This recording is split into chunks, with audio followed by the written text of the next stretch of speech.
Kris Jenner went for a facelift at the age of 65, and this is how she looked before. Now she looks like this. Can you see the incredible difference in her facial structure? Does it mean the rest of us should do it too? Or is there a better way to look youthful without the needles? Today, I'll tell you the 3 ways your face ages and what your anti-aging secret should be. So stick around because this is going to change the way you think about facial aging forever. Let's start with the basics. Your face naturally ages in 3 major ways, and each of these needs a different approach to prevent. Number 1 is muscle movement. Every time you smile, frown, or laugh, your facial muscles contract. Over time, those repeated movements can cause fine lines and wrinkles, especially around the eyes, forehead, and mouth. Next is skin thinning and collagen loss.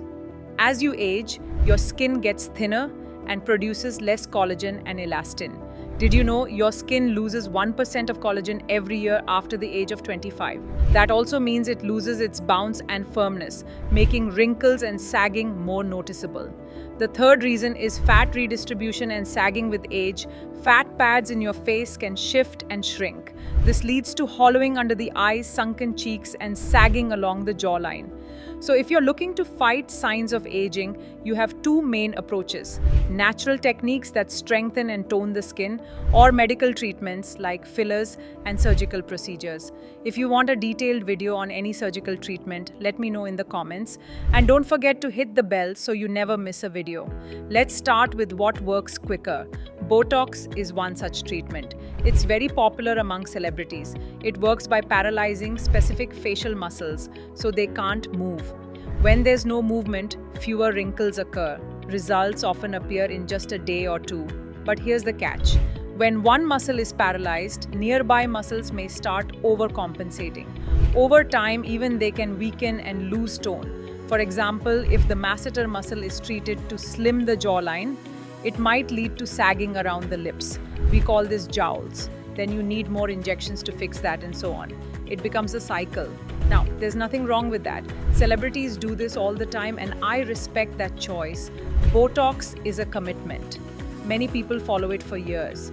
And after a certain age, they may go for a surgical facelift like Kris Jenner did.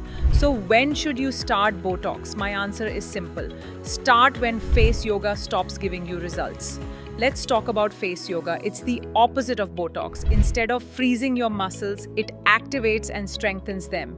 It's like a natural workout for your face. It boosts circulation, supports collagen, and improves muscle tone. Over time, your face looks more lifted and firm.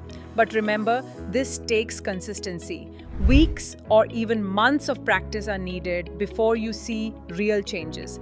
And if you already have deep wrinkles or sagging in your 50s or 60s, face yoga alone might not be enough. That's when you can consider Botox. So what do I prefer? Right now, I choose face yoga. It strengthens my facial muscles, boosts blood flow, and gives a natural glow. To support it, I also take MyDuty's collagen supplements and do microneedling regularly. Both boost collagen and make my skin firmer from within. But I'm open to Botox or surgery in the future if needed. It's all about feeling confident in your own skin.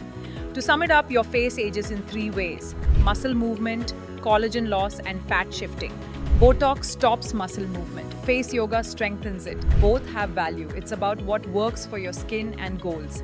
If this video helped you, drop a comment. Let's learn from each other's experiences. Like, subscribe, and hit the bell for more science-backed skincare tips. Stay glowing, stay confident, and I'll see you in the next one.